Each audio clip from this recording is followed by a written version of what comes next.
इस्लाम से क्या शिकायत है, आपको क्या चीज इस्लाम में पसंद नहीं है, और मैं उसको कंफर्टेबल करता हूं, उसको कहता हूं कि आप जो भी चाहे इस्लाम के खिलाफ कह सकते हैं।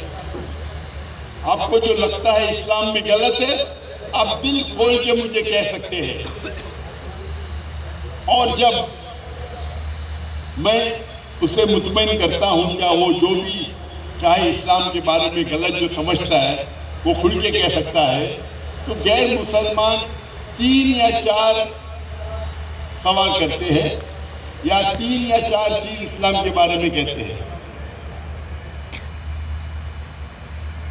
और ये 3 या 4 चीज अक्सर जो इस्लाम के 20 सबसे कॉमन, सबसे आम सवालात इस्लाम के खिलाफ जो है, वो इन 20 सवालात में से ही है। अक्सर अगर कोई मुस्लिम 3 या 4 सवाल करेंगे इस्लाम के बारे में, अक्सर वो 3 या 4 सवालात जो इस्लाम के 20 सबसे ज्यादा कॉमन मिसकंसेप्शन, 20 सबसे ज्यादा गलतफहमियां, उनमें से ही आई अक्सर। और जब आप इन सवालात का जवाब देंगे तो उस गैर मुसलमान का ज़हन और खुला रहेगा। मिसाल के तौर पे एक फिलॉसफी है, जब कप फुल है और आप उसमें पानी डालेंगे, या ग्लास फुल है उसमें पानी डालेंगे, तो वो पानी ओवरफ्लो होगा।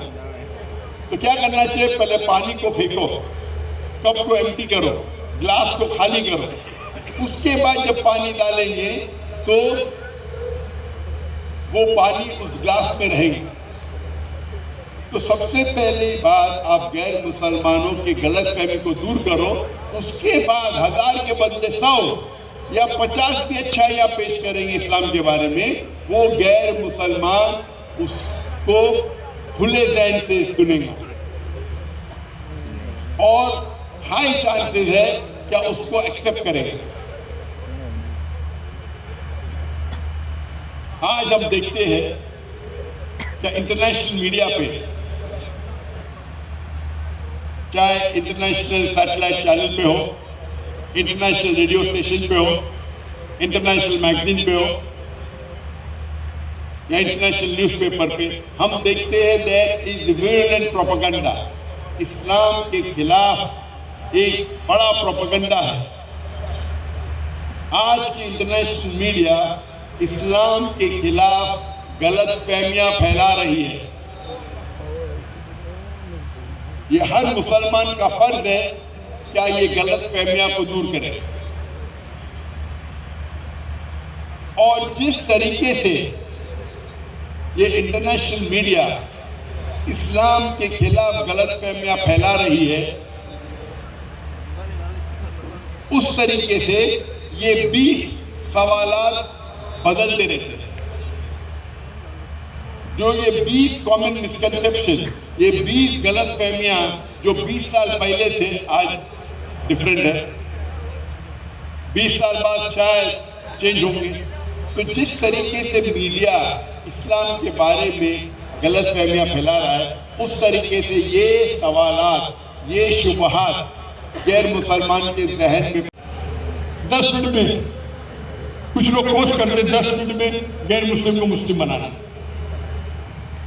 हाँ, वो एक हो सकता है कि एक गैर मुस्लिम इस्लाम की बातों को सीखते आ रहा है, फिर कुछ बात पे मुतासिर होता है, इस्लाम कबूल करे। हो सकता है क्या एक गैर मुस्लिम 1 मिनट में इस्लाम कबूल करे, हो सकता है, लेकिन ये एवरेज नहीं है। तो जो 1 to 1 आप दावा करते, सबसे बेस्ट रिजल्ट हाइपोथेटिकली, मिसाल के तौर पे, अगर एकदम माहिर दाई, दुनिया का बहुत माहिर दाई, सपोज वो एक गैर मुस्लिम के साथ 2 घंटे दावा करता है, 1 to 1 दावा करता है 2 घंटे, और 10 लोग से दावा करता है 1 to 1, 2 घंटा। अगर वो बहुत बड़ा माहिर है और अगर वो 10 में से एक को भी इस्लाम कबूल कराया, एक इंसान इस्लाम कबूल करता, एक्सेलेंट। अगर आप 10 गैर मुसलमान से बात करते जो इस्लाम के बारे में जानते थे और आप 2 घंटे में उसे इस्लाम कबूल कराते, ये बहुत ही अच्छा है। नामुमकिन है लेकिन बहुत डिफिकल्ट है। तो अगर एक माहिर दाई 10 लोग के साथ 2-2 घंटे बात करता है और एक आदमी को मुसलमान बनाता है, सुम्मा अल्हम्दुलिल्लाह, उसका रिजल्ट कितना? 10%।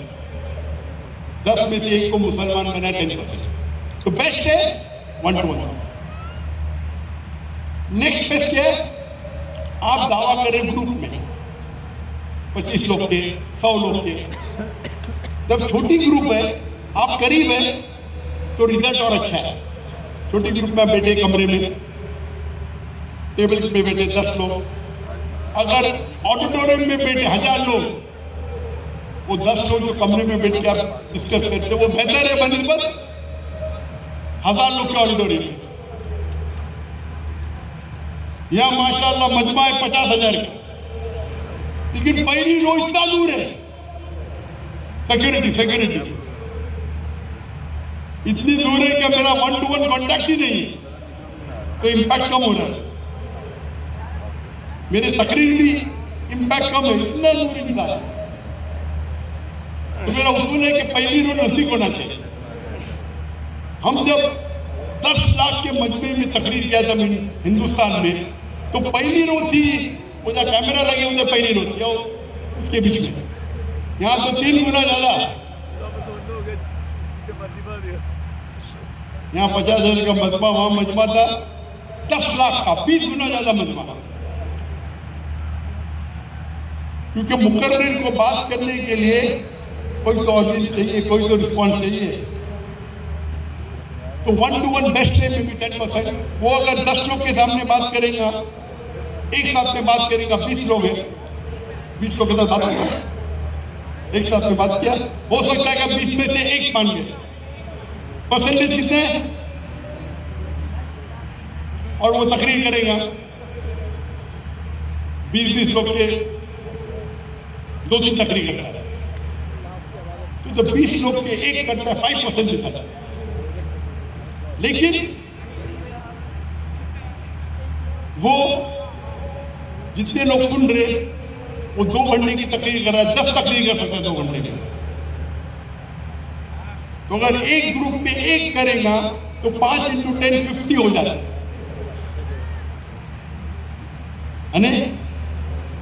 10 लोग ने इस्लाम को कबूल किया। ग्रुप बड़ा है, जितना ग्रुप बढ़ते जाता है द इम्पैक्ट ऑफ दावा कम होता है, लेकिन रीच बढ़ती है। तो मैं अगर 10,000 के मजमे में तकरीर कर रहा हूं और 0.1% ने भी इस्लाम कबूल किया, 10,000 में 0.1 कितना होता है? 10,000 में तकरीर किया और 0.1% ने इस्लाम कबूल किया, तो कितना होता है? 10।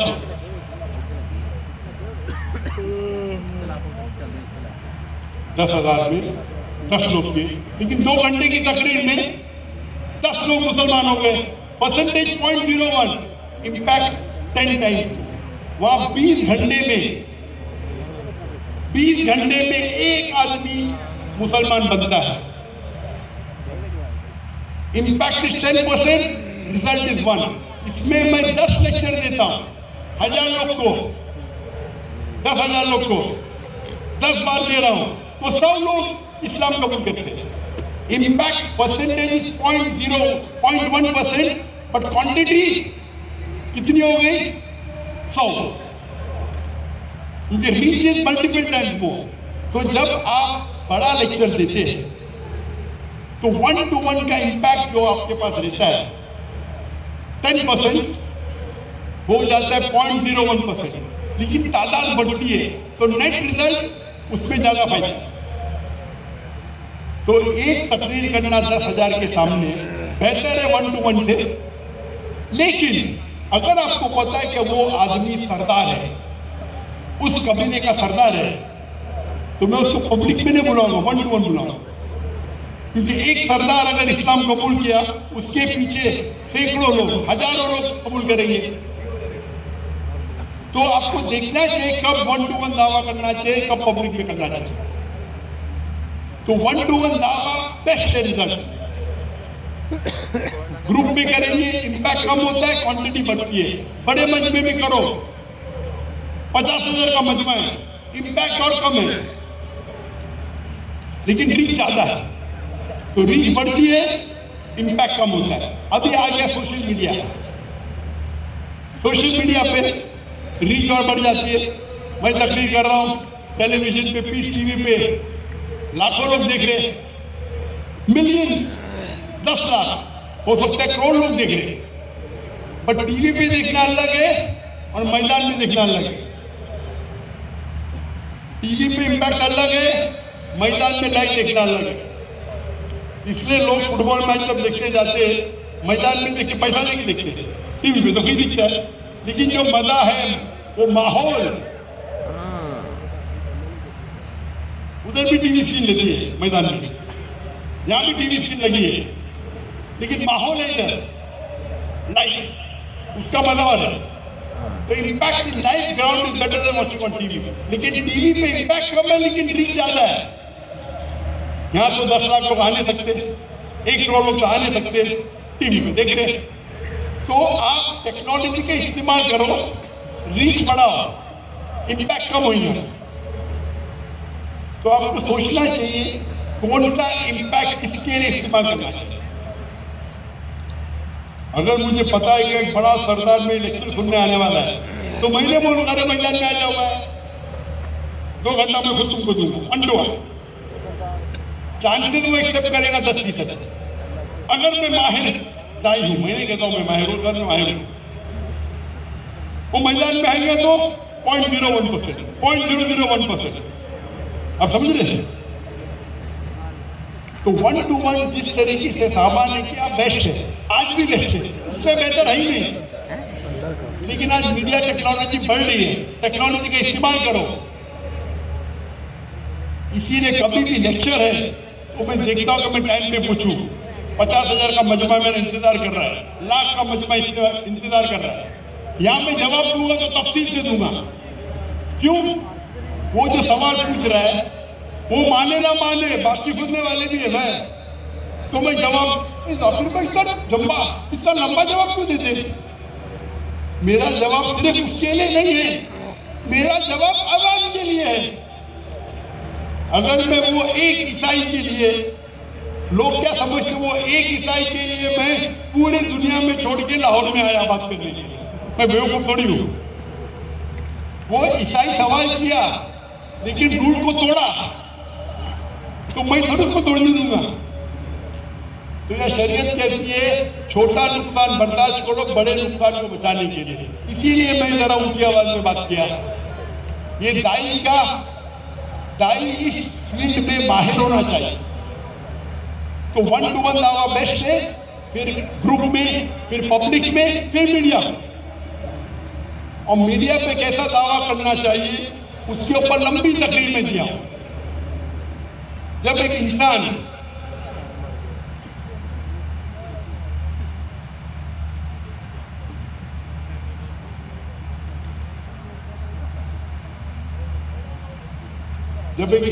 तकरीर करता है मजमे में, स्टेज पे, जो मैटर वो बात करता है, जो लफ्ज वो कहता है अपने तकरीर में, उसकी वैल्यू सिर्फ 7%।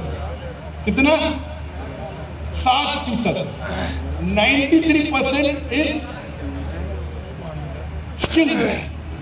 किस तरीके से बात कर रहे, किस तरीके से हाथ हिला रहे, किस तरीके से आंख से बात कर रहे, आप कैसे खड़े हैं।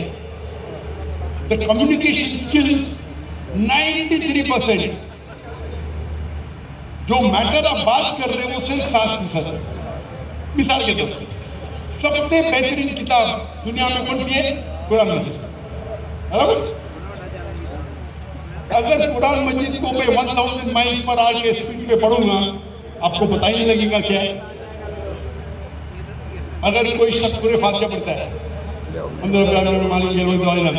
समझे, कुरान का कलाम, अल्लाह का कलाम है, सबसे बेहतरीन है। मैं इतना फास्ट पढ़ा, आधे अल्फाज खा गया। अरब आमीन सुनने में अंदर मारने मेरे दौली क्या समझा? अल्फाज तो सबसे बेहतरीन है, अल्लाह का कलाम है। मैं सही तरीके से बात ही नहीं कर रहा हूँ, इम्पैक्ट ही नहीं है। तो किस तरीके से आप बात करते हैं, किस तरीके से खड़े रहते हैं? लोग सोचते हैं ये पोडियम पे क्यों नहीं खड़ा हूं, क्योंकि मेरा जिस्म बोल रहा है। This is called body language. मैं जब हाथ हिलाता हूं, मेरे हाथ भी बात कर रहे हैं, मेरी आंख भी बात कर रही है। मैं जिस तरीके से खड़ा हूं वो पोस्चर है, मैं हाथ को कहां रखता हूं वो टर्मिनेस है। ये पूरा टेक्निक है, महारत है, और हम इसके ऊपर कोर्स करते हैं किस तरीके से बात करना चाहिए। कितना डिस्टेंस आपका माइक्रोफोन होना चाहिए, ये भी टेक्निक है। वो लिखिए भेजा मुझे, माइक के करीब आओ। हमारे आप देखिए जो लोगों को तकलीफ करने नहीं आता वो चिल्लाते रहते हैं, वो माइक के करीब आते हैं। हाँ, मेरा माइक्रोफोन अच्छा चल रहा है। लगता है कोई माहिर बात करने आए ही नहीं आपके मैदान में।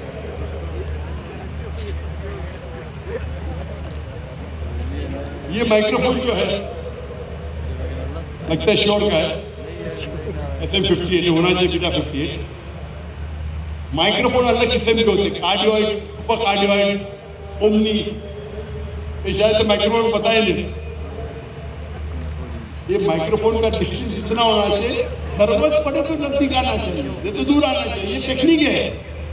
अगर मैं ऐसा बात करते रहूं तो मेरे आप आधे लोग तक भाग जाएंगे घर से। हाँ, आवाज ऊंची होगी, लेकिन मॉड्यूलेशन नहीं, आवाज कभी ऊंची होना चाहिए, कभी नीचे आना चाहिए। ये टेक्निक है। आप अगर जिमी स्वगैर को देखेंगे, जिमी स्वगैर शेख जिदाद से बहस करते हैं, मुनाजरा करते हैं, डिबेट करते हैं, और वो एक पॉइंट बोलते हैं अपना पॉइंट बताने के लिए। हम इसकी मिसाल देता हूँ कई बार। वो कहते एक शख्स ने मोहम्मद सल्लल्लाहु अलैहि वसल्लम के नाम पे मदद मांगी और एक मुर्दे को कहा, मोहम्मद सल्लल्लाहु अलैहि वसल्लम, in the name of Muhammad get up. कुछ फायदा नहीं। In the name of Muhammad get up. Muhammad सल्लल्लाहु अलैहि वसल्लम के नाम में उठ जाओ। मोहम्मद सल्लल्लाहु अलैहि वसल्लम के नाम पे उठ जाओ। फिर उसने कहा, इन the name of Jesus get up, और वो उठ गया। आप इम्पैक्ट देख रहे हैं? ऊंची आवाज में नहीं उठता है, नजदीक आके नरम आवाज में बात करो, इम्पैक्ट ज्यादा है। ये माइक्रोफोन इतना अच्छा दे तो बराबर हुआ नहीं। ये माहिर माइक्रोफोन सिस्टम नहीं है तो मैं डिमोन्स्ट्रेट नहीं कर सकता, लेकिन ऊंची आवाज हमेशा अच्छी, अक्सर अच्छी नहीं है, कभी कभी ठीक है। तो ये डिमोन्स्ट्रेशन देने जिमिस वगैरह कि एक इंसान ने मोहम्मद सल्लल्लाहु अलैहि वसल्लम के नाम में मुर्दे में जान डालने की कोशिश की, नहीं हुआ। चिल्ला के कुछ नहीं होता है। फिर ईसा अलैहिस्सलाम के नाम पे नजदीक आके इन the name of Jesus get up, और उड़ जाता है। अब इम्पैक्ट देखेंगे, अगर जिमी स्वेगार्ड माहिर है, बात करने में, डिबेटिंग में माहिर है, वो जानता है किस तरीके से माइक्रोफोन को इस्तेमाल करना चाहिए, इसीलिए लोग मुतासिर होते हैं उससे।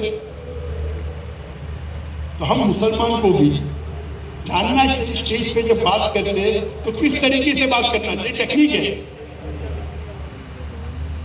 आप अगर जाएंगे अल हिदाया नेट पे, अल हिदाया, मैं बोलता हूँ हलाल नेटफ्लिक्स, उधर एक कोर्स है, लेट्स बिकम इफेक्टिव दाई। दाई बनना आसान है, इफेक्टिव दाई बनना मुश्किल है। इफेक्टिव दाई मतलब जो दावा करे और इंशाअल्लाह अल्लाह उसके दावत के काम में रिजल्ट लाए। एक कोर्स है लेट्स बिकम इफेक्टिव डाइस। उसमें हम टेक्निक दिखाते, किस तरीके से दावा देना चाहिए, किस तरीके से स्पीच देना चाहिए, किस तरीके से खड़े होना चाहिए। मेरा बिल्ड कुछ अच्छा नहीं, लेकिन अगर सामने पोडियम आएगा तो 3/4 of my body is covered. मेरे हाथ भी, अगर मैं पूछता हूं मुझे पानी चाहिए, टाइम क्या है, मैं पूछेगा क्या टाइम क्या है, मुझे पानी चाहिए। माई हैंड मूवमेंट मैच करना चाहिए जो मैं बोल रहा हूं, तो इंपैक्ट ज्यादा होता है।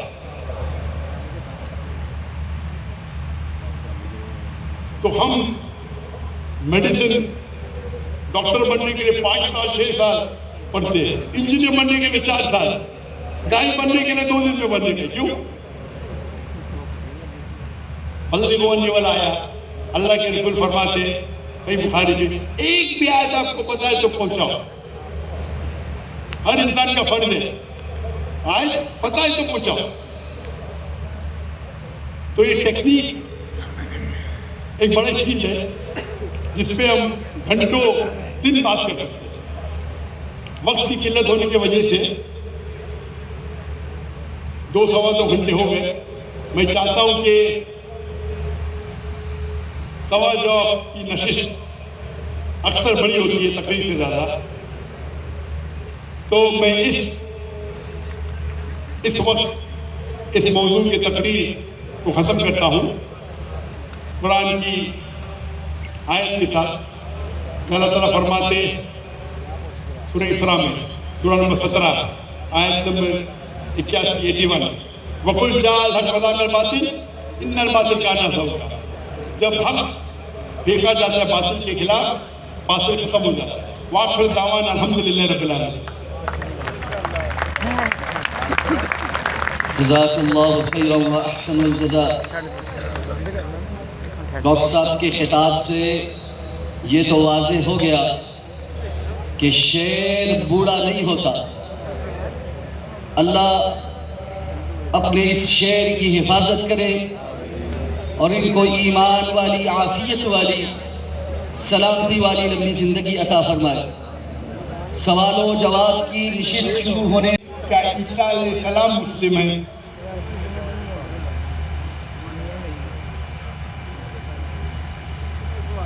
लिखा है गॉस्पेल ऑफ मैथ्यू में चैप्टर नंबर 5 वर्स नंबर 17 से 20। Think not that I have come to destroy the law of the prophet. I have come not to destroy but to fulfill. आप ये मत समझो कि जो पुरानी जो किताब है, जो पुराने कलाम है, उसको मैं नष्ट करने के आया हूँ। मैं आया हूँ उसके बारे में कहने के लिए कि वो हक है। Think not that I have come to destroy the law of the prophet. I have come not to destroy but to fulfill. And whosoever shall break one of the least commandments, the teachment to do so, will be called least in the kingdom of heaven. और अगर कोई भी शख्स एक भी कलाम के खिलाफ जाएगा जो पुराने कलाम में है, पुरानी किताब में है, तो वो सबसे नीचा कहलाएगा।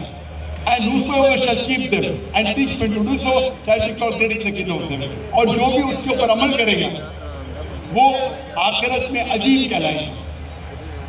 Unless your righteousness exceeds the righteousness of a captain of the Pharisees, in no way shall you enter the kingdom of heaven.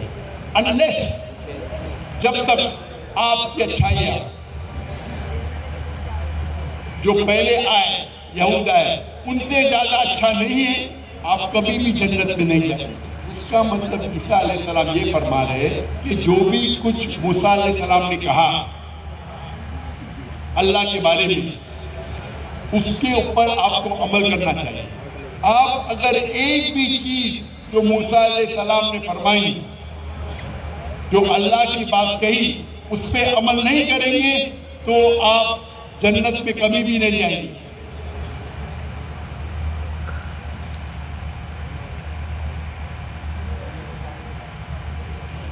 और जब मूसा अलैहिस्सलाम से पूछा गया था,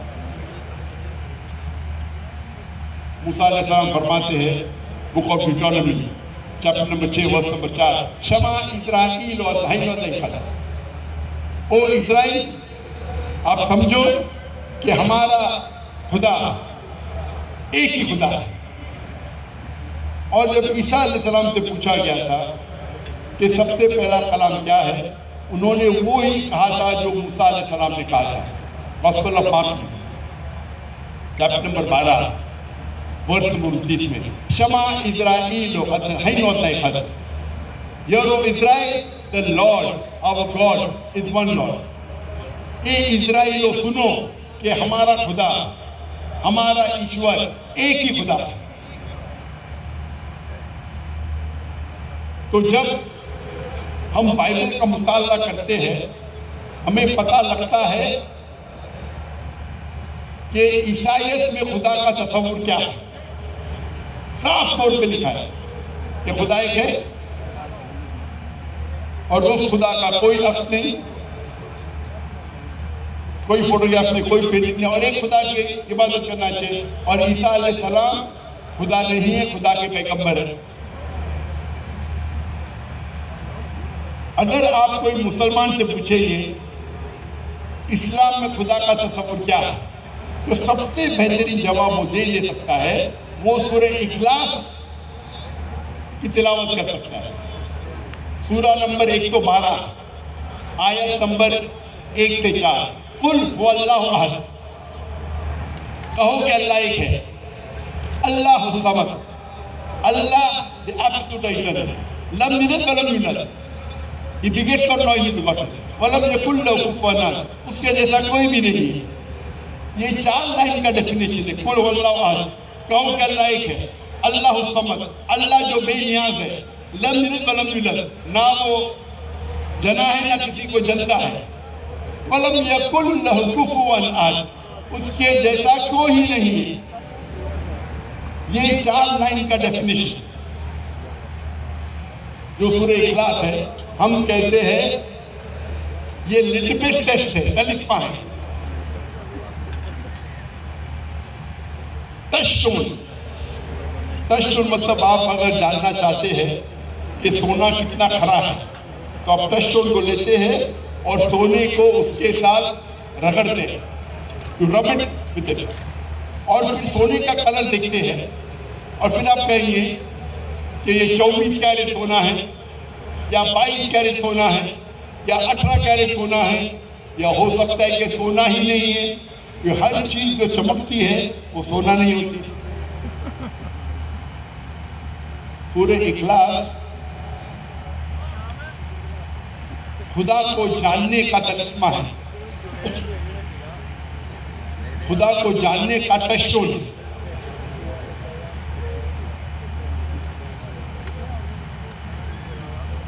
मिसाल के तौर पे अगर कोई शख्स ये कहता है, कोई इंसान ये कहता है कि भगवान रजनीश खुदा है, एक हिंदू मुझसे कहा सवाल जवाब के टाइम, हम हिंदू नहीं मानते कि भगवान रजनीश खुदा है। मैंने कभी भी नहीं कहा कि हिंदू मानते कि भगवान रजनीश, मैंने कहा कई इंसान, कई शख्स मानते हैं कि भगवान रजनीश खुदा है। अगर हम भगवान रजनीश को सूरह इखलास की बुनियाद पे जांचेंगे, सबसे पहला कुल हुवल्लाहु अहद, कहो कि अल्लाह एक है। क्या भगवान रजनीश एक है? हम जानते हैं कई इंसान कहते हैं कि मैं भगवान हूँ, खास तौर पे इंडिया में जहाँ से मैं आता हूँ कई इंसान कहते हैं मैं भगवान हूँ। भगवान रजनीश वाहिद नहीं है, लेकिन भगवान रजनीश का भक्तने वो एक है। अच्छा, दूसरे टेस्ट पे जाते हैं, अल्लाह समद, अल्लाह जो बेनियाज है, अल्लाह एब्सोल्यूट इटर्नल। क्या भगवान रजनीश बेनियाज है? हम जानते हैं उनकी ऑटोबायोग्राफी से कि भगवान रजनीश लिखते हैं अपनी ऑटोबायोग्राफी में, क्या उनको अस्थमा था, डायबिटीज मेलाइटिस थी। आप सोच सकते हैं खुदा को अस्थमा है, खुदा को डायबिटीज मेलाइटिस है। तीसरा टेस्ट, लम यलिद वलम यूलद, he begets not, nor is begotten, ना वो किसी को जना है ना किसी से जनता है। हम जानते हैं भगवान रजनीश के वालिदैन थे, वालिद और वालदा थी, वो भोपाल में पैदा हुए और वो बड़े होने के बाद उनके वालिदैन उनके शागिर्द बन जाते हैं। और 1981 में भगवान रजनीश जाते हैं अमेरिका यूएसए और एक शहर में ऑरिगॉन, वहाँ अपना एक सेंटर बनाते और कहते हैं रजनीशपुरम, और हजारों लोग को बेवकूफ बनाते। अमेरिकन गवर्नमेंट उसे गिरफ्तार करती है और जेल में डालती है।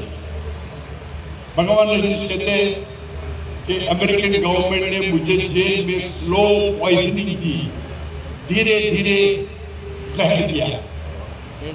आप सोच सकते हैं खुदा को कोई जहर दे रहा है और खुदा को जहर का इफेक्ट हो रहा है।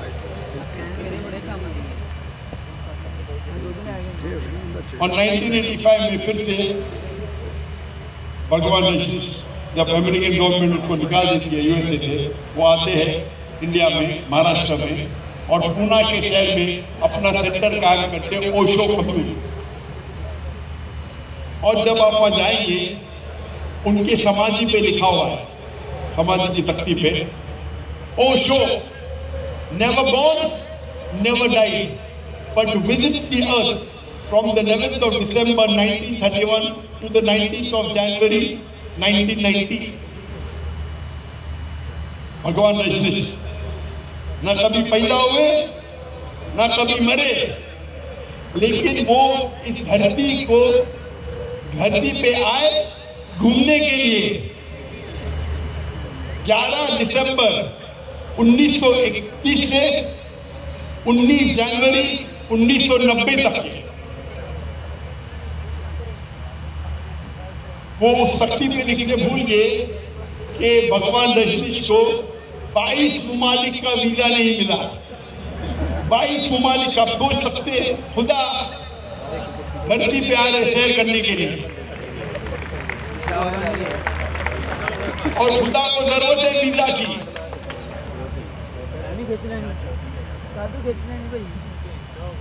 और आखिरी शर्त, वलम यकुन लहु कुफुवन अहद, उसके जैसा कोई नहीं। इतना सख्त शर्त है कि अगर आप खुदा को किसी भी इस दुनिया में, इस कायनात में किसी के चीज की बराबर कर सके तो वो खुदा ही नहीं है। अगर इस कायनात में खुदा की कोई मिसाल पेश कर सके, इस कायनात में, इस दुनिया में, तो वो खुदा ही नहीं। वलम यकुन लहु कुफुवन अहद। अगर कोई कहेगा कि खुदा 1000 गुना ताकतवर है, आर्नोल्ड श्वार्ज़नेगर, आपने नाम सुना है आर्नोल्ड श्वार्ज़नेगर, जिसको टाइटल मिला था मिस्टर वर्ल्ड, मिस्टर यूनिवर्स, दुनिया में सबसे ताकतवर इंसान या कायनात में सबसे ताकतवर इंसान। अगर कोई कहता है कि खुदा 1000 गुना आर्नोल्ड श्वार्ज़नेगर से ताकतवर है, अगर आप अल्लाह को किसी दुनिया, इस कायनात में कोई भी चीज से कंपेयर कर सके, बराबरी कर सके, तो वो खुदा ही नहीं। चाहे आर्नोल्ड श्वार्ज़नेगर हो, चाहे दारा सिंह हो, चाहे किंग कॉन्ग हो, चाहे 1000 गुना हो, लाख गुना हो या करोड़ गुना हो, वलम यकुन लहु कुफुवन अहद, उसके जैसा कोई नहीं।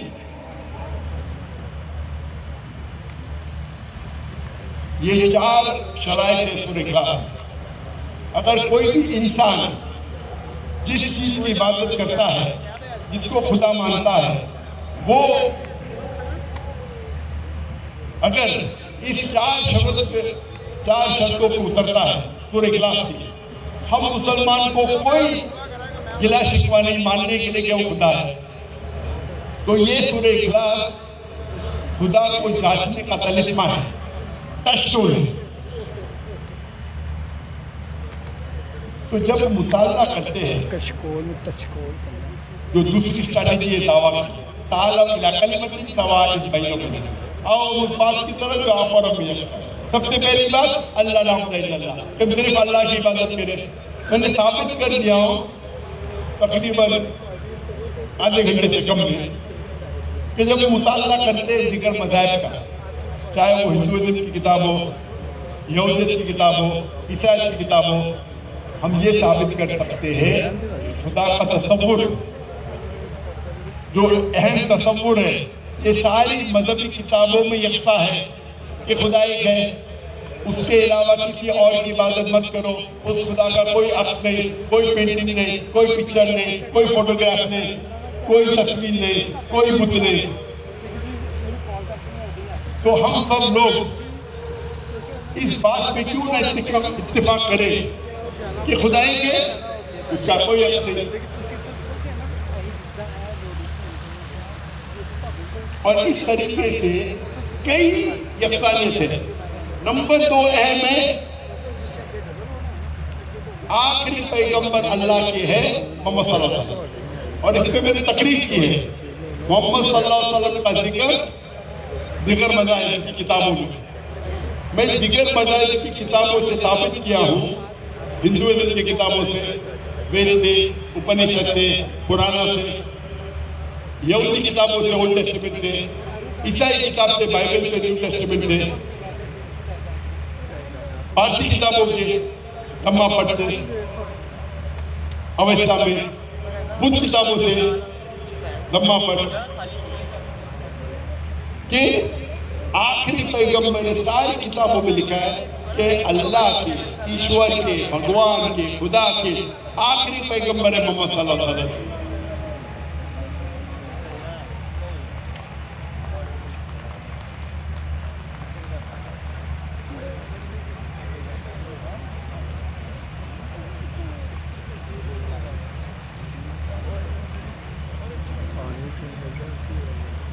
पानी पीने वास्ते गया है। पानी लेके आ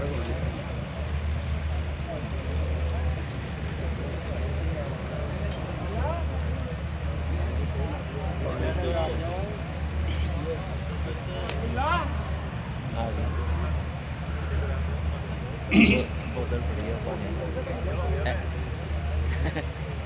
तो जब हम दिगर मज़ाहिब का मुताला करते हैं, दिगर मज़ाहिब की किताबों का मुताला करते हैं, पता चलता है कि खुदा एक है और आखिरी पैगंबर मोहम्मद सल्लल्लाहु अलैहि वसल्लम है।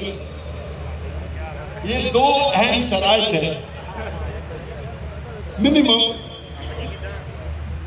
किसी को मुसलमान बनने, तो ये माने कि खुदा के अलावा कोई माबूद नहीं, अल्लाह एक है और उसके आखिरी पैगंबर मोहम्मद सल्लल्लाहु अलैहि वसल्लम है।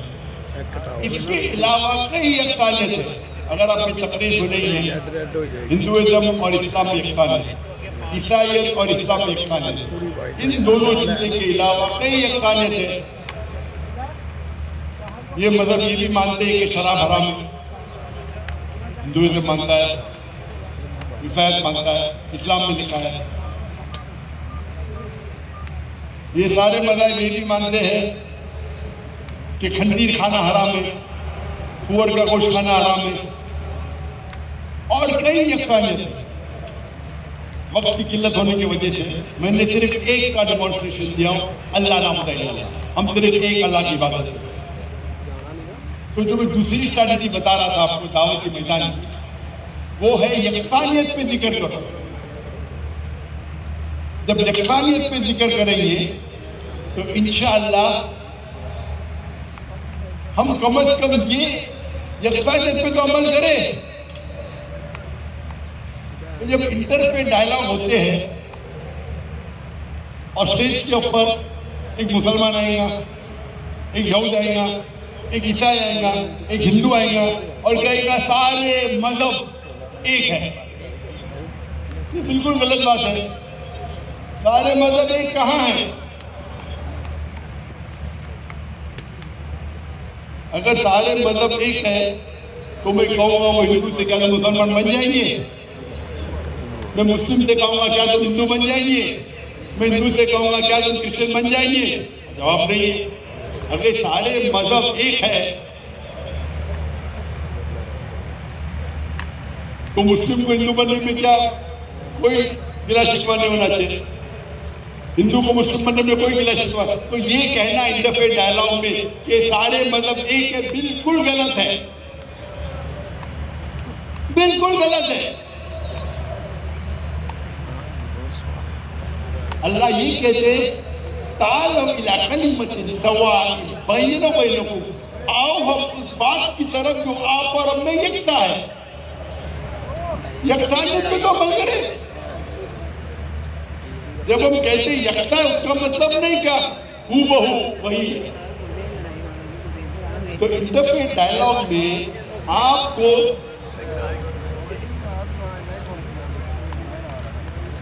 बराबर से पेश आना चाहिए।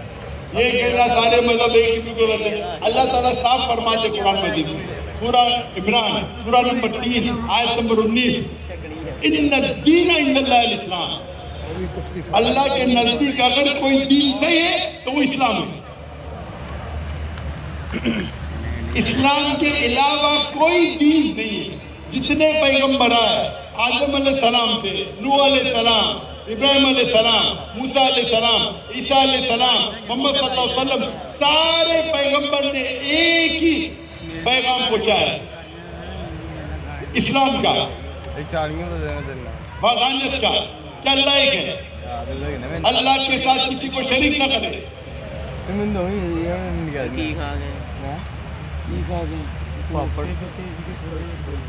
तो इंटरफेथ डायलॉग में ये अहम है कि आप कोई शरीयत के उसूल को न तोड़े। और यार भाई श्राम इधर देखें।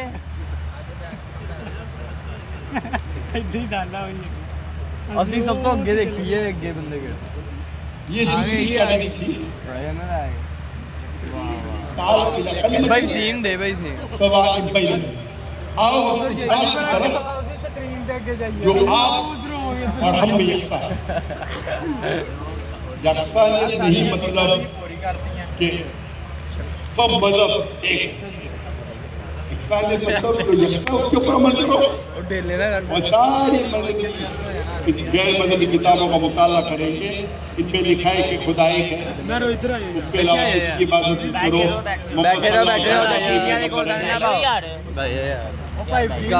आखिरत का जिक्र है, फलाह का जिक्र है, फलाह का तरीका यकसानियत है और कई यकसानियत है।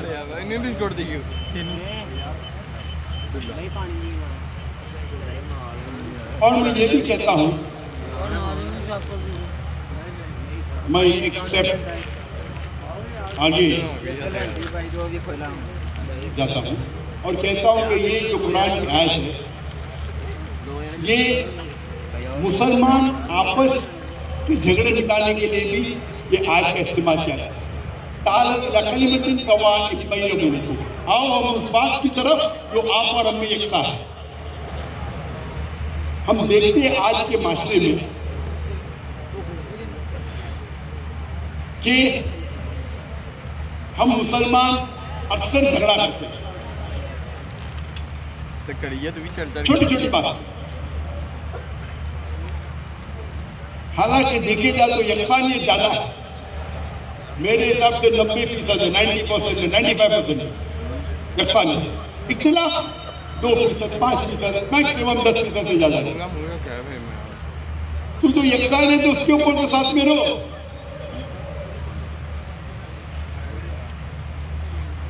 और ये पैगाम मैं जब पाकिस्तान में आया 3 हफ्तों से इसका जिक्र कर रहा हूं और अल्हम्दुलिल्लाह मुझे बेहद खुशी हुई कि पाकिस्तान आवाम ने इसे कबूल करा।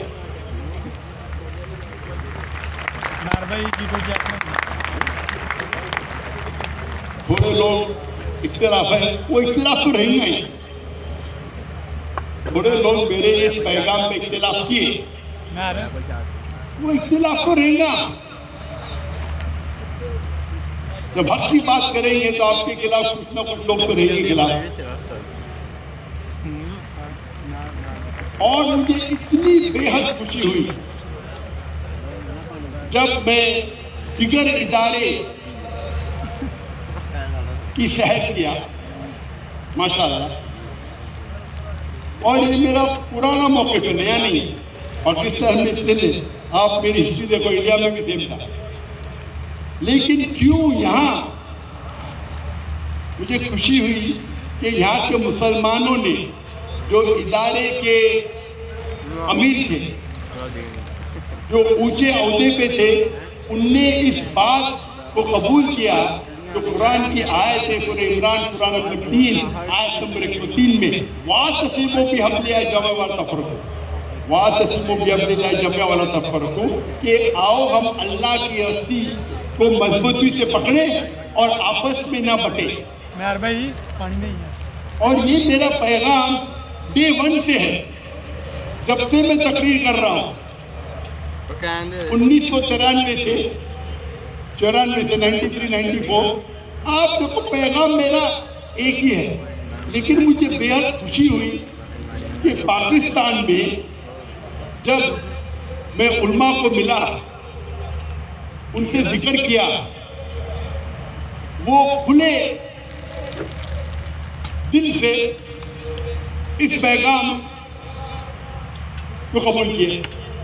वो ये नहीं देखे कि जाकिर भाई टाई पहनता है, सूट पहनता है, अरे जाकिर अंग्रेजी में बात करता है।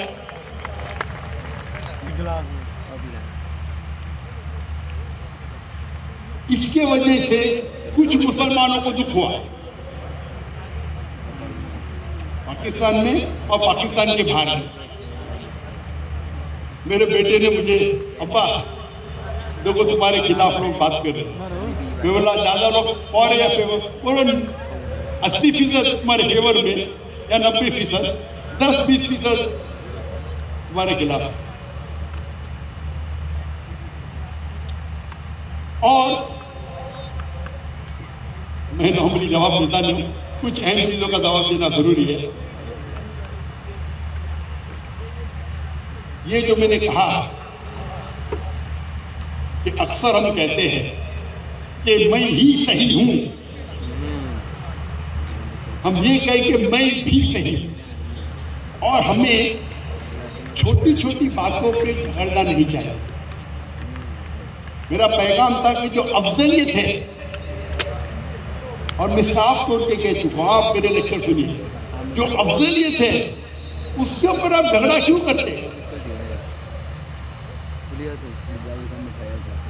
अफजलियत माने नमाज पढ़ने का तरीका। अगर मैं कहता हूँ, मेरी तहकीक कहती है मैं सीने पे हाथ मारो, हाथ बांधो नमाज के लिए, कोई कहता है मैं नाफ पे बांधो, नाफ के नीचे बांधो, मैंने ये कहा तहकीक करो, आपको जो सही लगता है उसके ऊपर अमल करो, लेकिन झगड़ो मत। ये पॉइंट में अमल करो। यकसानियत क्या है? नमाज पढ़ो, उस पे लेक्चर दो। नमाज पढ़ने पे लोग नहीं आ रहे, हमारे मस्जिद आबाद नहीं है, हम झगड़ा कर रहे हाथ किधर बांधने का।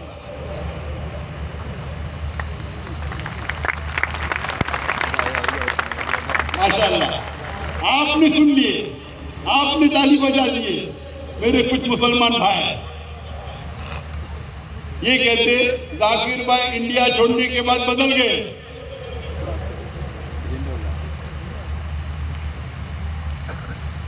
और दलील देने लगे कि ये कहना मैं भी सही हूं गलत है। जाकिर का फन नहीं है, मैं डिबेटिंग तो मेरा फन है, लेकिन मैं मुसलमानों से डिबेट नहीं करता।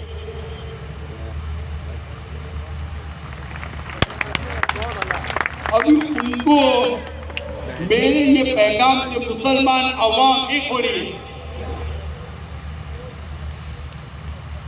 तो कुछ लोगों को तकलीफ होती है, अरे अभी गिरोहबंदी निकल जाएगी।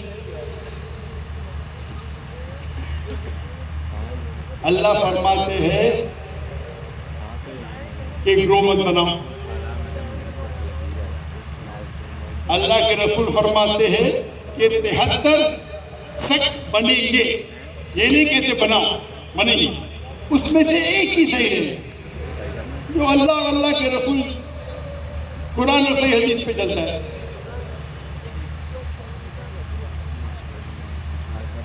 आपने अगर मेरा डिबेट सुने होंगे नॉन वेज पे, मैंने डिबेट किया था नॉन वेजिटेरियन पे, उसका मौजूद था is non-veg food permitted or prohibited for a human being? क्या मांस खाना, गोश्त खाना इंसान को खाने की इजाजत है क्या हराम है? मेरा मौजू था इज नॉन-वेज फूड, क्या इंसानों के लिए गोश्त खाना हलाल है क्या हराम? इजाजत है क्या प्रोहिबिटेड? तो जिससे मैं डिबेट कर रहा था उसका नाम था रश्मि भाई जवेरी, और उसने लंबी तकरीर दी मेरे पहले ये साबित करने के लिए कि जो वेजिटेबल्स, जो भाजी पाला है वो गोश्त से और बेहतर है। और पूरी तकरीर में ये साबित किए भाजी खाने से गोश्त से बेहतर है, भाजी खाना गोश्त से बेहतर। पूरी तकरीर खत्म हो गई और वो खुश हो जाएगा, मैं जीत गया। मैं जब मेरे स्पीच शुरू किया मैंने ये कहा, और स्टेज के ऊपर जब दो मजहबियों का डिबेट होता है तो दोनों साइड से एक चेयरमैन होता है। तो इस्लाम की तरफ से मेरे भाई डॉक्टर मोहम्मद थे और उसकी तरफ से एक हाई कोर्ट का लॉयर था, उसका दोस्त, रश्मि जवेरी का दोस्त था, हाई कोर्ट का लॉयर। तो मैंने शुरू में ये कहा मेरी तकरीर के कि अगर कोई ये साबित कर दे क्या सेब आम से बेहतर है, उसका मतलब है आम खाना हराम है।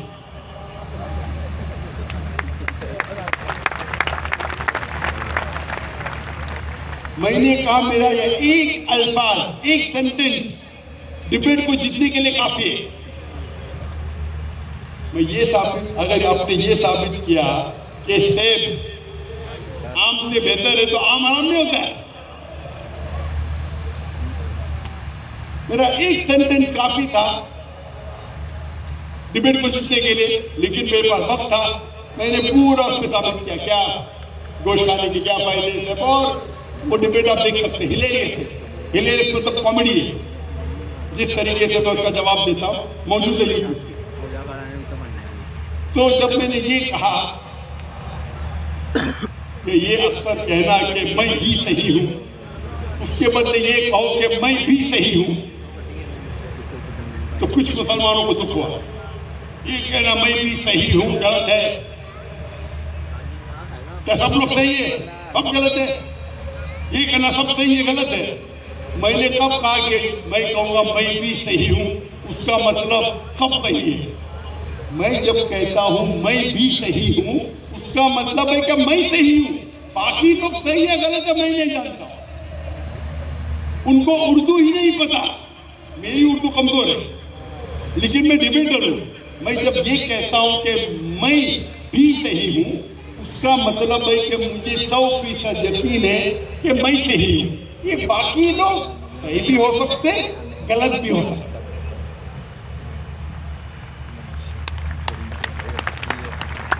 तो ये मेरे अल्फाज पे लेके 2-2, 3-3 घंटे की तकरीर किए कि जाकिर कहता है मैं भी सही मतलब सारे फिरके सही है, ये जाना सही है वो मैंने कब कहा?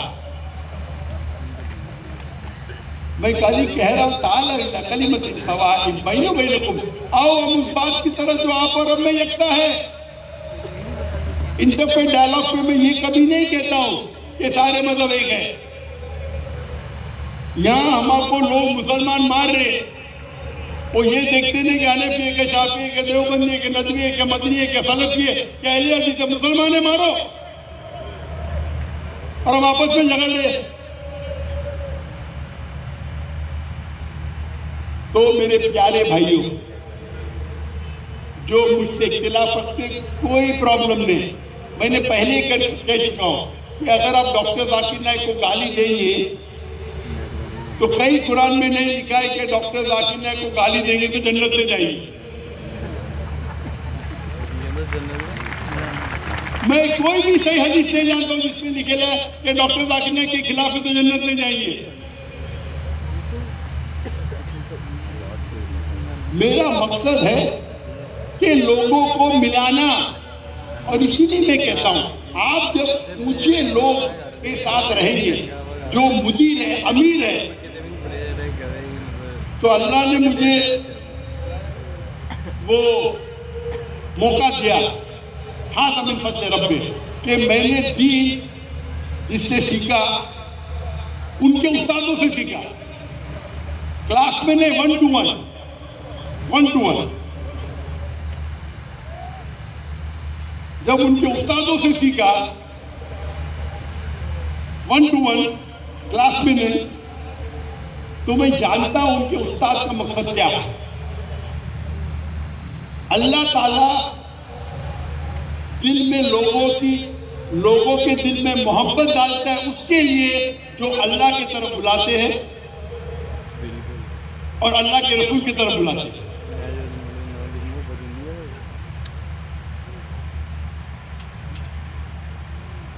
और मैं जब रिसर्च करता हूं, मैं अपने आप को एक्सट्रीमिस्ट कहता हूं। एक्सट्रीमिस्ट मतलब कुरान और हदीस को एक्सट्रीमली फॉलो करता हूं। मैं सूट पैंट पहनता हूं, मुझे पसंद नहीं, गैर मुसलमान मुतासिर होते हैं, इस्लाम में हराम नहीं इसलिए पहनता हूं। कहीं कुरान हदीस में नहीं निकला जाए पहनना हराम, कुछ मुसलमान को गलत कह दिए, लेकिन मैं ठगने के ऊपर पहनता हूं, जोकर दिखता हूं, लेकिन अल्लाह के रसूल की इताअत करता हूं। मैं जानता हूं चारों मजहब में ठगने के ऊपर पहनना सुन्नत है, अल्हम्दुलिल्लाह, मैं समझता हूं फर्ज है।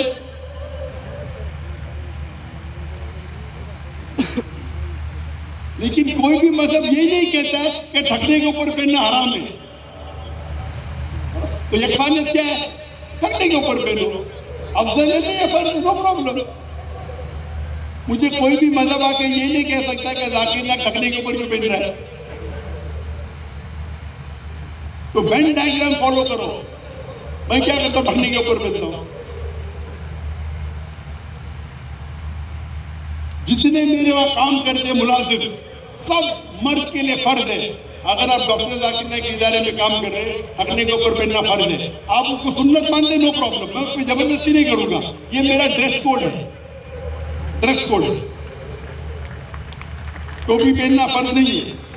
कुछ बोलते मोबाइल, कुछ बोलते सुनना है। मेरी कंपनी में अगर आप बॉम्बे में काम करते थे, 500 लोग काम करते थे, उससे तकरीबन 400 मर्द थे। हर एक के लिए फर्ज था, दाढ़ी रखना, टोपी पहनना, ठगने के ऊपर। मैं ये नहीं कहता हूं कि इस्लाम में फर्ज है, बिल्कुल नहीं, बिल्कुल नहीं कहता। ये मेरे इदारे का उसूल है ताकि लोग इस्लाम के करीब आए। मैं ये कोई इदारे में जानता नहीं हो सकता है कि जिसमें इतनी सख्ती है कि नमाज पढ़ना फर्ज है जमात के साथ, ठगने के ऊपर पहनना फर्ज है, सिर ढकना, टोपी पहनना फर्ज है, दाढ़ी रखना फर्ज है। कितने भी अच्छे मुलाजिम हो, इसको फॉलो नहीं करेंगे, आपको इदारे से निकाला जाएगा। मैं ये नहीं कहता हूं कि इस्लाम में सिर ढकना फर्ज है, ये नहीं कह रहा हूं। ये मेरे इदारे का उसूल है, मेरे इदारे नहीं फर्ज। अगर आप मुलाजिम करते हैं तो मैं एकदम एक्सट्रीमिस्ट हूं, एक्सट्रीमिस्ट हूं। तो हम मुसलमान को जो चीज में यकसानियत है उस पर अमल करना चाहिए। तो जब मैं ये कहा कि अक्सर लोग ये कहना चाहिए कि मैं ही सही हूं के बदले मैं भी सही हूं, तो मेरा ये मतलब था। आप मेरे मतलब को गलत मानी लेके 3 घंटे का लेक्चर दे रहे, 2 घंटे का लेक्चर दे रहे, एक सेंटेंस से आप उर्दू समझते ही नहीं। मेरी उर्दू तो कमजोर है, मेरी उर्दू कमजोर है, लेकिन उर्दू में अगर मैं कहूंगा कि मैं भी सही हूं, उसका मतलब नहीं कि सब सही है।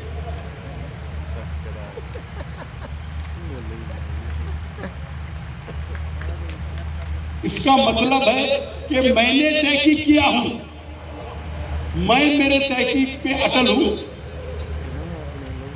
आप जो कहते हैं सही भी हो सकता है, गलत भी हो सकता है, उस पर हम बहस बाद में करेंगे। वो एक अलग मैदान है, एकेडमिक डिस्कशन अलग है। मैं नहीं कहता मत करो, वो एक अलग मैदान है। पहले नमाज के बाद लेके आओ। मुसलमान नमाज पढ़ने नहीं आ रहे,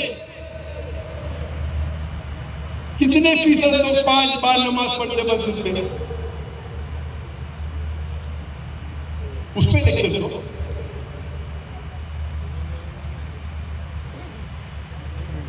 तो इस पाकिस्तान में शायद मेरा आखिरी तकरीर होगी।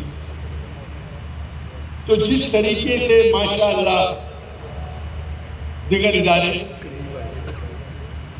जो कुरान मजीद की माशाअल्लाह आयत पे अमल करें, मुझे बेहद खुशी हो रही। और अगर सारे मुसलमान दावत अल्लाह और अल्लाह के रसूल की तरफ दो, कुरान और सही हदीस की तरफ दो, तो 100% इख्तिलाफ हल नहीं होगी, अक्सर तो हल हो जाएगी। 100% हमारे प्रॉब्लम हल नहीं होंगे, अक्सर तो हल होंगे। उसके लिए एक अलग मैदान है, इल्मी मैदान।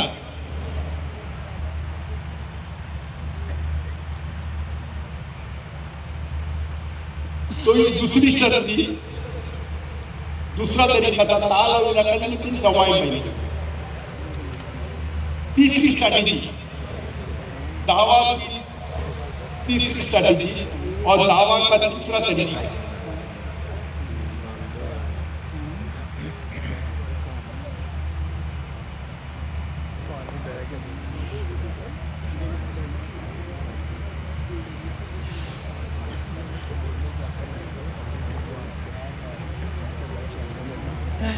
जाकर नायक साहब पानी पीने के लिए गए हैं। नाजरीन ज़रा आप सब्र करें, इंशाल्लाह अभी वो गुफ्तगू करेंगे दोबारा। माशाल्लाह आ गए हैं दोबारा स्क्रीन पर।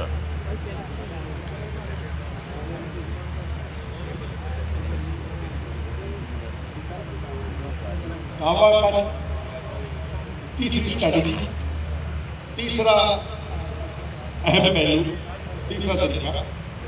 मैंने मेरी तकरीर के शुरू में तिलावत की थी कुरान मजीद की आयत सूरह नहल, सूरह नंबर 16 आयत नंबर 125। उदू इला सबील रब्बिका बिल-हिकमा वल मौइज़तिल हसना वजादिल बिल्लती Ahsan. Invite all to the way of thy Lord with wisdom and beautiful preaching, and argue with them and reason with them in the ways that are best of gracious. आप लोगों को, सारे लोगों को दावत दो अल्लाह की तरफ, हिकमत के साथ और हुस्न के साथ, और अच्छे तरीके से उनके साथ बहस करो, डिबेट करो। वजादिल बिल्लती अहसन, उनके साथ गुफ्तगू करो, बहस करो, डिबेट करो अहसन तरीके के साथ। इसका मेन मुद्दा है, जब दावत करेंगे हिकमत के साथ करो और अहसन तरीके के साथ। अक्सर जब मैं कई स्टेज पे कंपैरेटिव रिलीजन पे तकरीर करने जाता हूँ, और अगर वहां गैर मुसलमान मौजूद है तो ऑर्गेनाइजर्स कहेंगे जाकिर भाई हिकमत से जरा लेक्चर देना, हिकमत। और मुझे कह रहे गैर मुसलमान है ऑडियंस में, हिंदू है, क्रिश्चियन है, ईसाई है, जरा आस्ते से बात करना, हिकमत के साथ समझ।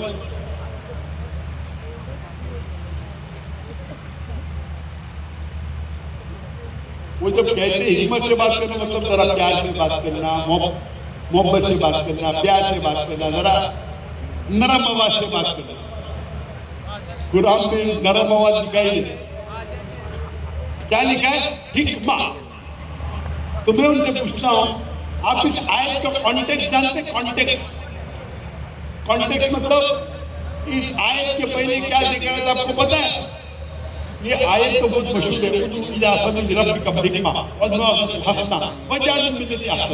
ये कॉन्टेक्स्ट जानते हैं? बड़े मजमे में पूछूंगा क्या कॉन्टेक्स्ट याद ऊपर करो। अगर आप हाफिज नहीं है तो बहुत कम मुसलमान जानते हैं इसका कॉन्टेक्स्ट। अगर आप इसी सूरे के रुकू के शुरू में पढ़ेंगे, सूरह नहल, सूरह नंबर 16 आयत नंबर 20 से 20, 21, 22, उसमें लिखा है कि इब्राहिम अलैहिस्सलाम में एक बेहतरीन मिसाल है। ये आयत का कॉन्टेक्स्ट है, अल्लाह ताला फरमाते इब्राहिम अलैहिस्सलाम में एक बेहतरीन मिसाल है, फिर चंद आयत के बाद आता है उदू इला सबील रब्बिका बिहिकमा। तैयार हो जाओ, मैं खत्म होने लगी। आप लोगों को अल्लाह की तरफ बुलाओ हिकमत के साथ और अच्छे तरीके के साथ। किसकी मिसाल है? इब्राहिम अलैहिस्सलाम। आप कुरान मजीद पढ़ेंगे इब्राहिम अलैहिस्सलाम ने दावा कैसा किया? इब्राहिम अलैहिस्सलाम ने बुत को तोड़ा, तोड़ा कि नहीं? तोड़ा कि नहीं? कुरान मजीद में लिखा है सारे बुत को तोड़ा, बड़े बुत को छोड़ दिए। जब लोग ने पूछा हमारे खुदा को किसने तोड़ा, तो इब्राहिम अलैहिस्सलाम जवाब देते वो बड़े बुत से पूछो। तो वो बोलते ये बुत तो बात ही नहीं कर सकता है। तो ऐसा खुदा जो बात नहीं कर सकता है उसकी इबादत करना क्या फायदा है? तो उस टाइम हिकमा था कि बुत को तोड़ो। क्या था? हिकमा। तो लोग को ये गलत फहमी, हिकमा मतलब नरम आवाज, हिकमा मतलब प्यार। बिल्कुल सही। अक्सर हिकमा मतलब प्यार से बात करो, अच्छा बात करो, इसमें कोई दो राय नहीं। लेकिन ये बोलना हिकमा मतलब 100% प्यार से बात करो, 100% अच्छी आवाज से बात करो, ये गलत है। हिकमा मतलब जिस वक्त पे क्या चीज अच्छी है, क्या चीज फायदेमंद है, वो चीज कहो। तो उस वक्त इब्राहिम अलैहिस्सलाम जो अल्लाह के पैगंबर थे, उनके हिसाब से बुत तोड़ना हिकमा था। आप और मैं नहीं मानेंगे, वो अलग बात है। अल्लाह के पैगंबर है, पैगंबर थे क्या नहीं? मैं तो कभी एक बुत नहीं तोड़ा। इब्राहिम अलैहिस्सलाम ने बुत तोड़ा, वो क्या था? हिकमा था।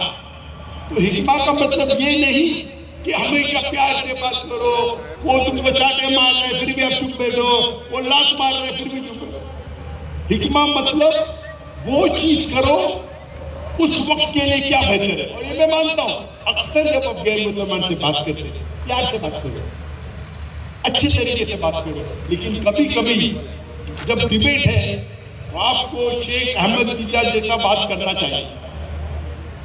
अगर वो कुरान में गलतियां निकाल रहे हैं, हमको जवाब तो देना है।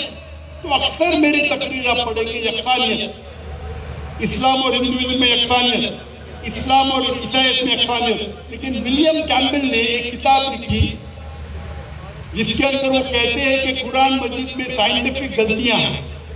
वो 38 गलतियां निकालते और 8 साल तक कोई भी मुसलमान उसका जवाब ही नहीं देता है।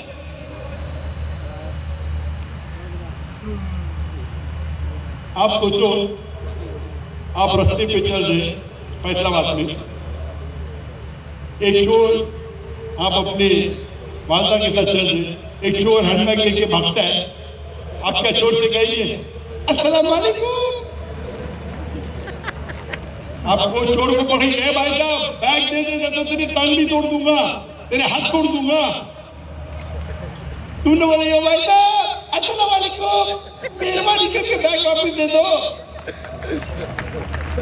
हिकमा क्या है? हिकमा है ये भाई साहब तेरे को सबक सिखाऊंगा मैं। हिकमा क्या है? तो हिकमा वो चीज है सही वक्त पे सही चीज करना।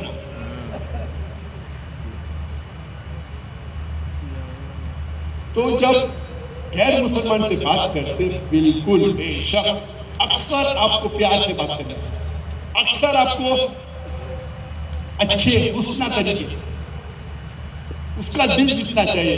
लेकिन वो डिबेट कर रहा है, किताब लिख रहा है, गलतियां निकाल रहा है। तो मैं गया शिकागो 2000 में 1 अप्रैल में। उस टाइम में नौजवान था, अभी भी जवान हूं माशाल्लाह।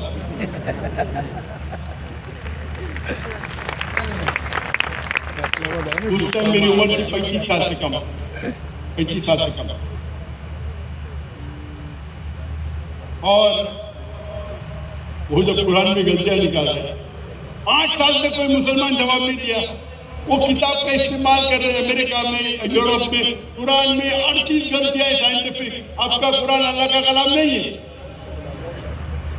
तो मैं बॉक्सिंग मैच में जाऊंगा तो बॉक्सिंग मैच में क्या ऐसा बोलूंगा, बॉक्सिंग मैच में नॉकआउट पंच देने का, नॉकआउट।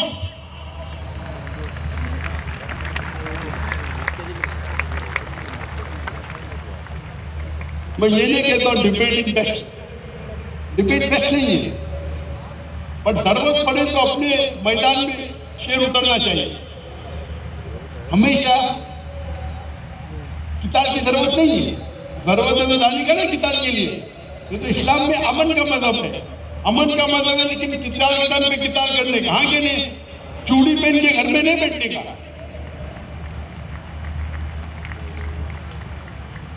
जो डिबेट हो रहा है, जब डिबेट हो रहा है मैं प्यार से झगड़ा करूंगा, वो तो मेरा कत्ल कर लेगा, हाँ कि नहीं। आप जंग के मैदान में जा रहे हो तो इक्मा क्या है, तलवार मयान में रखो, उंगली से झगड़ा करो। अरे किताब में जा रहे तो क्या करो, डरो मत, अल्लाह तुम्हारे साथ है। तो हिकमा ये होता है कि वो चीज करो जो उस वक्त के लिए सही है। अक्सर प्यार से बात करो, एहसन तरीके से बात करो, सॉफ्ट आवाज से बात करो, दिल जीतो, लेकिन जरूरत पड़े तो शेर की तरह भी हो। तो डिबेट के अंदर हम लोग को डिबेट जीतना है। तो डिबेट में आप डॉक्टर जाकिर नाइक का एक दूसरा रुख देखिए, जैसा शेख जीता थे, जिससे मैं मुतासिर हुआ। खाली पॉइंट से जितना मजा नहीं आता, मजा आता तो बोल, अरे डॉक्टर जाकिर नाइक ने बेचारे विलियम कैम्पबेल को बहुत पीटा, बहुत पीटा। क्या पीटा? पीएचडी भी नहीं उसको किताब में, पीएचडी। उसका रंग सफेद, सफेद इंसान है, लाल हो गया। वो खुद मान गया कि डॉक्टर जाकिर नाइक की बात सुनने के बाद मुझे फिर से बाइबल पढ़ना पड़ेगी। मान गया मुझे। कई मानने वाले ईसाई मुसलमान बन गया, अल्हम्दुलिल्लाह। आप बोलेंगे हिकमा है, प्यार से बात करो, नॉकआउट पंच, लेकिन अक्सर प्यार से बात करना चाहिए। ये तरीका है, उदू इला सबील रब्बिका बिल हिकमा। तो अक्सर प्यार से बात करो। जैसा मैं कहता हूँ, गैर मुसलमान हमारे गेस्ट ऑफ ऑनर है। ये दावा के तरीके से कुछ लोग जो एतराज करते हैं, डॉक्टर जाकिर नाइक ने वो क्रिश्चियन से लाहौर में सख्ती से बात की, ये बिल्कुल हराम है। और वही आज कोट करते, उदू इला सबील रब्बिका बिल हिकमा। तो को कुरान में निकला, एक बार जाकिर ने एक बार से बातें नहीं की। वो जो क्वेश्चनर था, आपने तो देखे होंगे लाहौर की तकरीर में, एक ईसाई उससे बहस कर रहा था, लंबी लंबी बात कर रहा था। फिर बोलता मुझे 1 सेकंड दो, मैंने बोला दे दिया। मैं बोला सेकंड हो गया, नहीं 1 सेकंड का मतलब हमारे पंजाब में 1 घंटा। मैं क्या बेवकूफ उसको 1 घंटा दूं? 1 घंटा माइक में, दिमाग खराब हो गया मेरा। वो 1 घंटा चाहता है मुझसे बात करने के लिए, तो मैं क्या करूं? भाई साहब बात करो, आप लोग उसको सुनने हैं। अगर एक आदमी माइक्रोफोन में बोलेगा मुझे 1 घंटा बात करो, आप क्या देंगे उसको जाने? मैं प्यार से समझा रहा, भाई साहब आपको सवाल पूछना चाहिए 2 या 3 अल्फाज, उससे ज्यादा तक। उसने तो बहुत बड़ी सवाल पूछा, फिर भी मॉडरेटर ने रोका नहीं उसको, मैंने भी नहीं रोका। क्यों? वो गैर मुस्लिम है, सवाल पे सवाल, सवाल पे सवाल, बेहुदा, इलॉजिकल। तो इस्लाम की शरीयत ये कहती है, let a small loss take place to prevent a big loss. छोटा नुकसान बर्दाश्त करो बड़े नुकसान से बचने के लिए। तो लोग तकरीर कर रहे हैं, जो डॉक्टर जाकिर नाइक ने क्या हराम किया, वो गैर मुस्लिम से सख्ती से पेश आया। अरे वो ट्रेंड है, ये क्रिश्चियन मिशनरी ट्रेंड है। ये आपका मैदान नहीं, मेरा मैदान है भाई।